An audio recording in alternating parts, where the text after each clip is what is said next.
नमस्कार, आपका बहुत बहुत स्वागत है आपके अपने चैनल लर्न मैथ इजीली में। आज के वीडियो में हम फिर से अपने पार्शियल डिफरेंशियल इक्वेशंस के फर्स्ट सेक्शन जिसका नाम है लेटिस थ्योरी उसको कंटिन्यू करते हुए अपना सेकेंड लेक्चर जो है वो स्टार्ट कर रहे हैं। इससे पिछले वीडियो में यानी कि first lecture of lattice theory में हमने दो चीजों के कॉन्सेप्ट को समझा था, रिलेशन क्या होता है और बाइनरी ऑपरेशन क्या होता है। इस चीज को हमने बहुत डिटेल में डिस्कस करा था इससे पिछले वीडियो में। रिलेशन को अगर हम थोड़ा सा रिकॉल करें तो रिलेशन हमारे पास में A क्रॉस B, ये जो कार्टेशियन प्रोडक्ट होता है दो सेट्स का, उसके सबसेट को हम रिलेशन बोलते हैं। और हमने देखा था कि दो सेट्स के बीच में बहुत सारे रिलेशंस हो सकते हैं। इसी तरह से अगर हम रिलेशन ऑन ए की बात करें तो वो हमारे पास में सबसेट होगा A क्रॉस A का, जहां पर कार्टेशियन प्रोडक्ट हम लेते हैं A और A के बीच में। अगर हम बोलते हैं कि A B belongs to R, तो आप इस पूरे सीरीज के अंदर देखेंगे कि हम इसको किस तरह से लिख रहे हैं। A is related to B by this relation R, यानी ARB। अगर मैं इसको सेंटेंस में बोलूं तो ये कुछ इस तरह से होगा, A is related to B by relation R।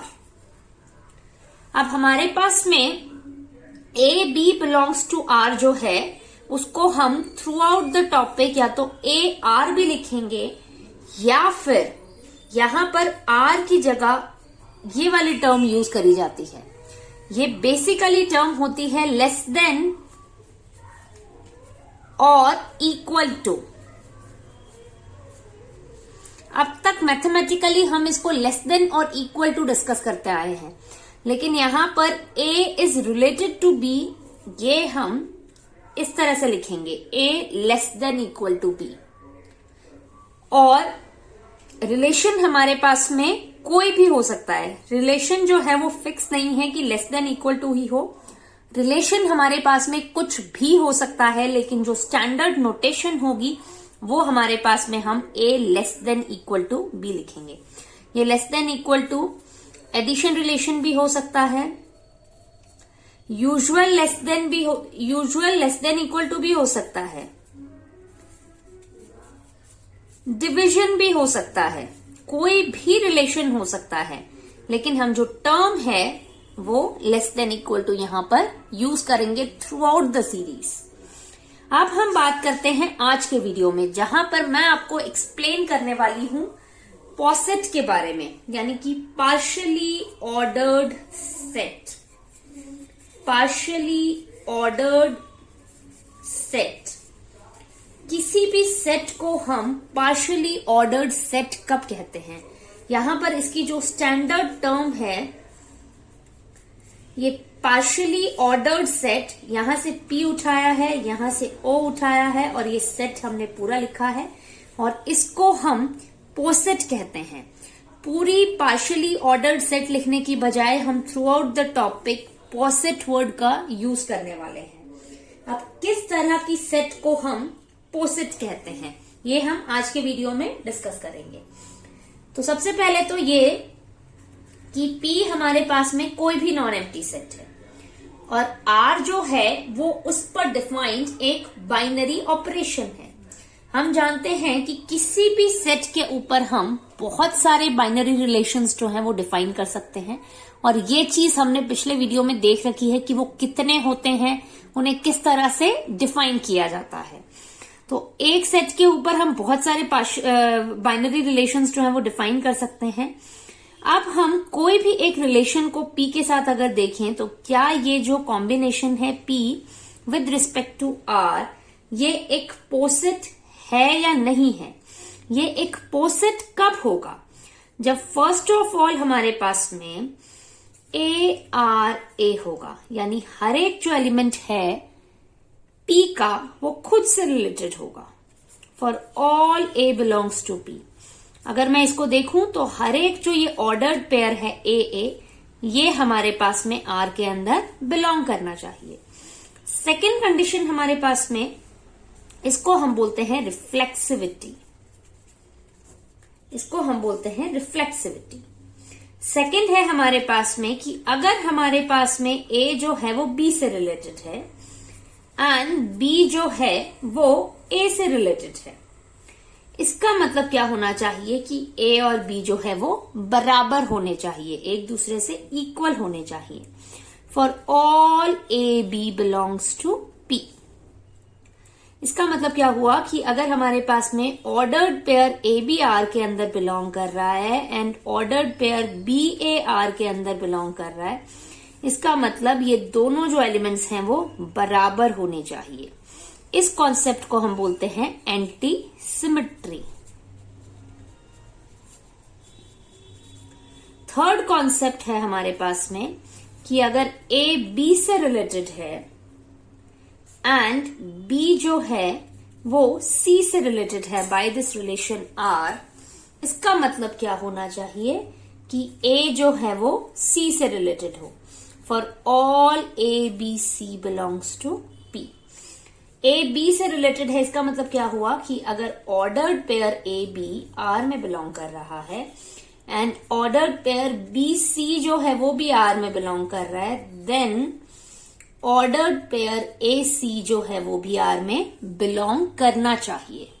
तो ये हमारे पास में थर्ड क्राइटेरिया है पोसेट होने के लिए, जिसे हम बोलते हैं ट्रांजिटिविटी। कोई भी नॉन एम्प्टी सेट है P और ये तीनों क्राइटेरियाज अगर यहां पर सेटिस्फाई हो रहे हैं with respect to this relation R, तो हम बोलेंगे P with respect to this relation R is form a poset, यानी कि पार्शियली ऑर्डर्ड सेट। अब यहां पर मैं आपको कुछ चीजें एक्सप्लेन करना चाह रही हूं कि यहां पर ये तीनों क्राइटेरियाज हर एक एलिमेंट के लिए सेटिस्फाई होने चाहिए, तभी जाकर P with respect to relation R जो है वो पोसेट बनेगा। अगर इनमें से कोई भी एक क्राइटेरिया, रिफ्लेक्सिविटी, एंटीसिमेट्री या ट्रांजिटिविटी, तीनों में से कोई भी एक क्राइटेरिया अगर एक भी एलिमेंट के लिए ट्रू नहीं हो रहा है, एक भी एलिमेंट के लिए, तो भी हमारे पास में वो जो सेट है वो with respect to this relation R एक पोसेट नहीं बनता है। इसी के साथ साथ एक और चीज यहां पर यह है कि अगर हमारे पास में कोई सेट है जिस पर हम ये रिलेशंस डिफाइन कर रहे हैं R1, R2, R3, R4 and so on. Suppose हमारे पास में P with respect to R1 जो है वो एक पोसेट बन जाता है। इसका मतलब ये नहीं है कि उस पे जितने भी रिलेशंस डिफाइन हो रहे हैं सबके कॉरेस्पॉन्डिंग वो जो सेट है वो पोसेट बन जाए।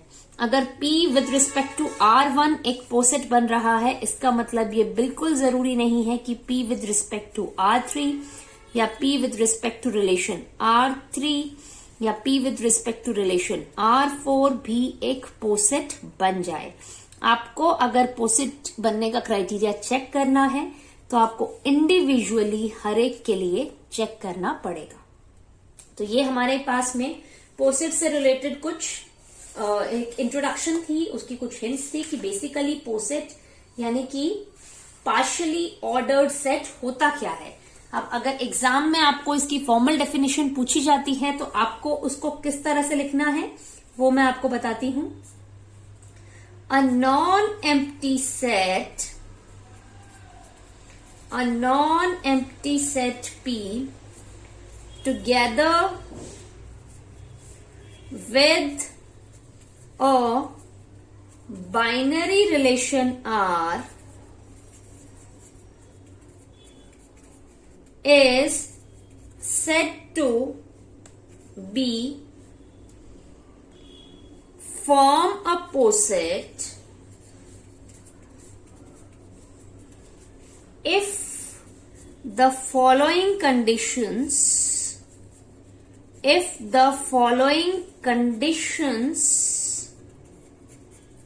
hold। फर्स्ट क्राइटेरिया जो है जिसको मैं P1 से डिनोट कर रही हूं, जो कि है हमारा रिफ्लेक्सिविटी। A R A हर एक जो एलिमेंट है P का वो खुद से रिलेटेड होना चाहिए with respect to this relation R for all A belongs to P। Second criteria है P2 यानी कि anti symmetry. If A is related to B, B is related to A with respect to this relation R, then A is equal to B for all A, B belongs to P. Third criteria है हमारा transitivity.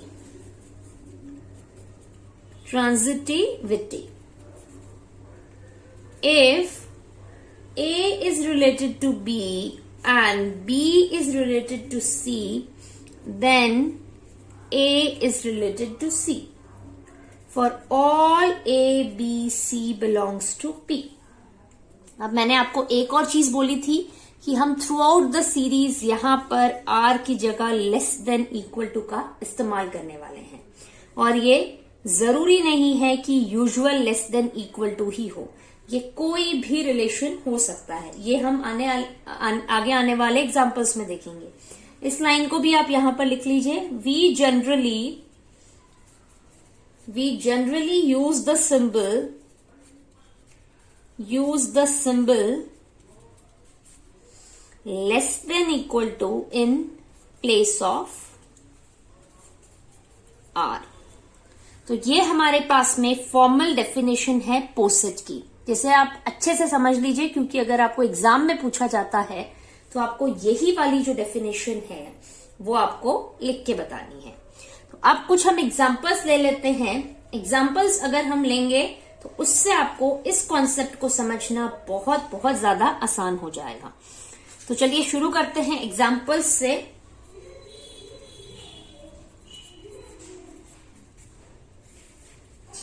पहला हमारा example है set of natural numbers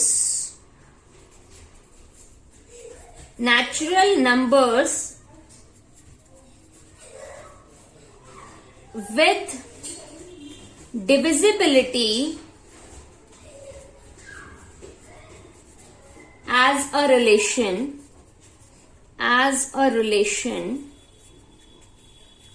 forms a poset। हमारे पास में set of natural numbers है with divisibility as a relation forms a poset. यहां पर हमारे पास में जो सेट अंडर कंसिडरेशन है वो है n set of natural numbers.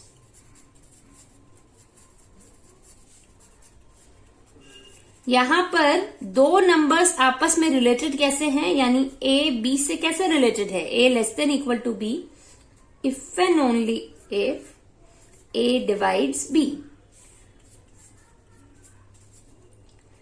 A B से कब रिलेटेड है, जब A जो है वो B को डिवाइड करेगा।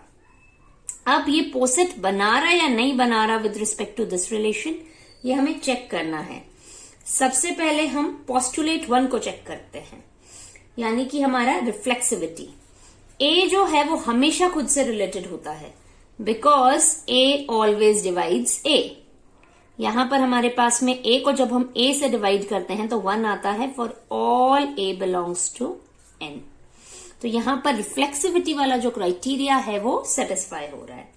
सेकेंड पोस्टुलेट की तरफ हम चलते हैं। If A less than equal to B and B less than equal to A। यहां पर लेस देन से हमारा मतलब है A is related to B and B is related to A। अगर A B से रिलेटेड है इसका मतलब A जो है वो B को डिवाइड कर रहा है, एंड यहां पर B जो है वो A से रिलेटेड है, इसका मतलब B जो है वो A को डिवाइड कर रहा है। इसका मतलब हमारे पास में क्या हो जाएगा, A और B दोनों बराबर। तो यहां पर भी हमारे पास में सेकंड क्राइटेरिया जो है जिसे हम कहते हैं एंटी सिमेट्री, वो यहां पर सेटिस्फाई हो रहा है for all A B belongs to N। Third postulate है हमारे पास में, if A less than equal to B B less than equal to C. Less than equal to से हमारा क्या मतलब है, A is related to B by this relation and B is related to C by this relation. अगर a less than equal to B है, इसका मतलब a जो है वो b को डिवाइड कर रहा है। b less than equal to c है, इसका मतलब b जो है वो c को डिवाइड कर रहा है। a b को डिवाइड कर रहा है, b c को डिवाइड कर रहा है, इसका मतलब a जो है वो c को डिवाइड करेगा, which implies a less than equal to c, यानी a जो है वो c से रिलेटेड है by this division criteria for all a b c belongs to n। तो ये हमारे पास में थर्ड क्राइटेरिया था, यानी कि ट्रांजिटिविटी। तो इस तरह से यहां पर तीनों पोस्टुलेट्स जो हैं वो सेटिस्फाई हो रहे हैं। Therefore set of natural numbers with this relation is a poset. तो ये हमारे पास में एक पोसेट बन जाता है। तो ये हमारे पास में एक फर्स्ट एग्जाम्पल था। सेकेंड एग्जाम्पल लेते हैं हम।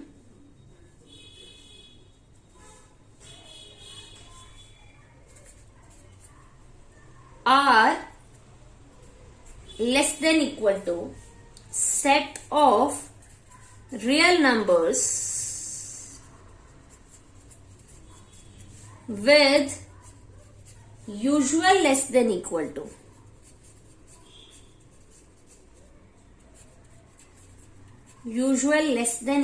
to forms a poset। हमारे पास में सेट ऑफ रियल नंबर्स हम यहां पर कंसिडर कर रहे हैं, और ये जो रिलेशन है लेस देन इक्वल टू, इसका एक्चुअल मतलब लेस देन इक्वल टू ही है, यानी a is less than equal to b। a और b किस तरह से रिलेटेड हैं, एक दूसरे से लेस देन इक्वल टू वाले रिलेशन से। तो यहां पर r set of real numbers with respect to less than equal to this relationship forms a poset. अब चेक करते हैं हम तीनों क्राइटेरियाज। P1 यानी कि रिफ्लेक्सिविटी, हर एक जो रियल नंबर होता है वो खुद के बराबर होता है for all a belongs to r। तो a less than equal to a आ गया, फर्स्ट क्राइटेरिया सेटिस्फाई हो गया, यानी कि रिफ्लेक्सिविटी।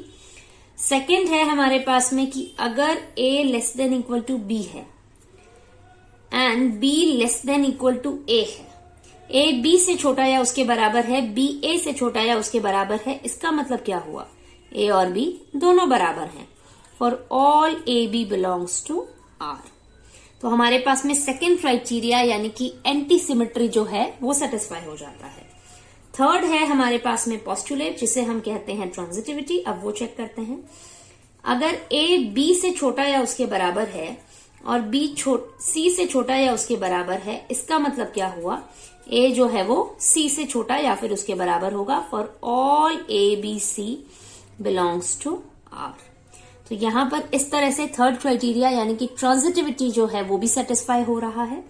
तो हमारे पास में set of real numbers with usual less than equal to, ये हमारे पास में क्या बन जाता है, एक पोसेट।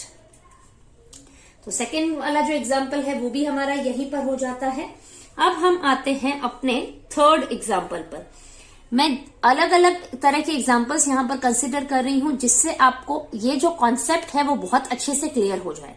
तो थर्ड कॉन्सेप्ट है हमारे पास में, यहां पर हम एक सेट ले रहे हैं, let x is equal to 1 2। लेकिन ये हमारे पास में सेट नहीं है, ये एक नॉन एम्प्टी सेट हम कंसिडर कर रहे हैं, और हमारे पास जो हम सेट कंसिडर कर रहे हैं वो है पावर सेट ऑफ x, यानी कि ये जो सेट x है इसके जितने भी सबसेट्स हैं उन सबका कलेक्शन।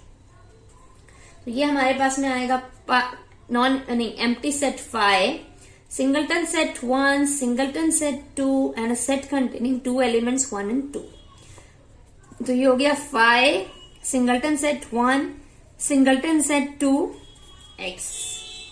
अगर हमारे पास में x में n एलिमेंट्स होते हैं तो पावर सेट ऑफ x के अंदर हमेशा ही हमारे पास में 2 to the power n elements होते हैं। यहां पर देखिए x के अंदर जो थे वो 2 एलिमेंट्स थे, तो पावर सेट ऑफ x के अंदर 2 to the power 2 which is equal to 4 elements होंगे। तो 5, singleton set 1, singleton set 2 and x। अब यहां पर हमें ये शो करना है कि power set of x with less than equal to relation where A less than equal to B if and only if A contained in equal to B, where A, B belongs to, यहां पर क्या करते हैं, capital ले लेते हैं हम, क्योंकि यहां पर ये पावर सेट ऑफ एक्स के जो एलिमेंट्स है ना, वो सब कैपिटल, वो सब सेट्स हैं। ये भी अपने आप में एक सेट है, ये भी अपने आप में एक सेट है, ये भी अपने आप में एक सेट है, और ये भी अपने आप में सेट है, क्योंकि पावर सेट ऑफ एक्स जो है वो बेसिकली सबसेट्स को कंटेन करती है।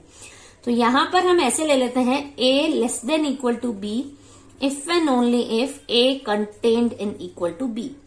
ये छोटे छोटी जो, अगर हम स्मॉल अल्फाबेट्स ले लेंगे यहां पर स्मॉल लेटर्स, तो उससे हमारे पास में ये सेट दिखने की बजाय ये एलिमेंट्स दिखेंगे। फर्क कुछ नहीं है, सिर्फ ये सबसेट्स हैं, इसलिए मैंने यहां पर कैपिटल अल्फाबेट्स जो हैं उनका इस्तेमाल किया है। अब हम तीनों क्राइटेरिया चेक करते हैं। यहां पर हमने क्या लिया है, A less than equal to B if and only if A contained in equal to B, यानी A B से कब रिलेटेड होगी, जब A B के अंदर या तो कंटेन कर जाएगी या फिर उसके बराबर हो जाएगी। अब हम तीनों postulate step by step check करते हैं। A जो है वो हमेशा ही उसका हिस्सा होता है। A हमेशा, कोई भी सेट जो है वो उसके अंदर तो हमेशा कंटेन करेगी ही।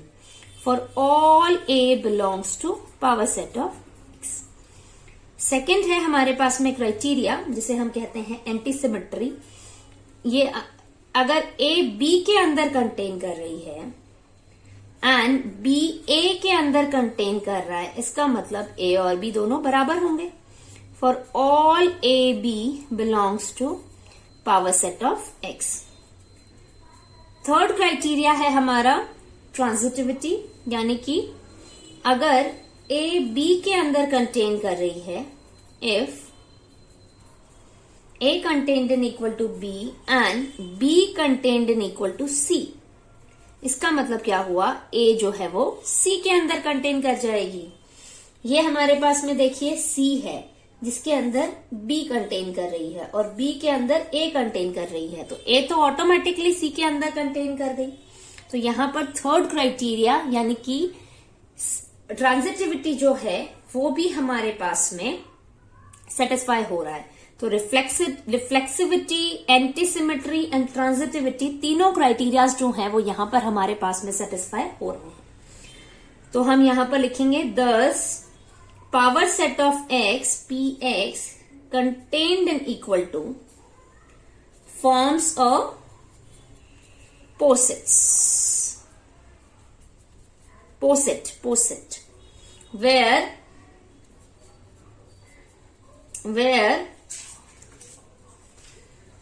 Px is the collection of all subsets of a non-empty set X। तो यहां पर हमने तीनों क्राइटेरियाज ले लिए हैं और यहां पर ये तीनों क्राइटेरियाज को सेटिस्फाई करते हुए ये एक पोसेट बन रहा है। पावर सेट ऑफ X जो है वो पोसेट बन रहा है with respect to relation A less than equal to B कब है, if A contained in equal to B। तो इस तरह से मैंने तीन अलग अलग एग्जांपल्स दिए हैं यहां पर, जिससे आपको ये पता चल जाए कि पोसेट का बेसिकली कॉन्सेप्ट क्या होता है। आने वाले वीडियोस में हम छोटी छोटी डेफिनेशंस जो हैं वो डिस्कस करने वाले हैं। इस डेफिनेशन को हमने डिटेल में डिस्कस करा है क्योंकि पूरा का ये फंडामेंटल है, ये जो है ये एक तरह से बेस है, ये नींव है जिसके ऊपर आने वाली जो चीजें हैं वो इसी के ऊपर बेस्ड हैं। यहां से हमने शुरुआत करी है, आगे छोटी मोटी और डेफिनेशंस आएंगी और आगे बढ़ेंगे और धीरे धीरे और नई चीजों को सीखेंगे। ये शुरुआत है। आने वाले वीडियोस में हम छोटे मोटे रिजल्ट्स, छोटी मोटी चीजें ये डिस्कस करते हुए धीरे धीरे हम मैथमेटिकल कॉन्सेप्ट्स को यूज करेंगे, जैसे कि हम सुप्रीमम, इन्फीरिमम, जिन्हें हम रियल एनालिसिस में करे हैं, वो सारी चीजें हम इस लेटिस थ्योरी में हम करने वाले हैं। आगे जाके हम देखेंगे कि लेटिस किसे कहते हैं। बेसिकली हम जो टॉपिक कर रहे हैं वो है बूलियन अलजेब्रा। आप 2 सेक्शंस कर लेंगे तब तक आपको बूलियन अलजेब्रा क्या होता है ये नहीं पता चलेगा। ये बहुत लास्ट में आते आते आते आते आप बेसिकली इस वर्ड पर पहुंचोगे जो कि है बूलियन। जिस अलजेब्रा को हम डिस्कस कर रहे हैं उसको डिस्कस करने के लिए हमें बहुत सारी छोटी छोटी चीजों को समझना पड़ेगा। बहुत सारे कॉन्सेप्ट्स को समझने के बाद में उसके बाद में अल्टीमेटली जाकर हमको ये पता चलेगा कि बूलियन अलजेब्रा क्या होता है। और इसी के साथ साथ आज का ये जो वीडियो है वो यहीं पे कंप्लीट हो जाता है। नेक्स्ट वीडियो में हम कुछ और छोटी छोटी डेफिनेशंस जो हैं इस टॉपिक की, लेटेस्ट थ्योरी की, वो हम डिस्कस करेंगे। अगर आपको आज का मेरा ये वीडियो पसंद आता है तो वीडियो को लाइक करें और फ्यूचर में इसी तरह से हायर मैथमेटिक्स के वीडियोस देखने के लिए लर्न मैथ इजीली चैनल को सब्सक्राइब करना बिल्कुल भी ना भूलें। Thank you so much for watching this video.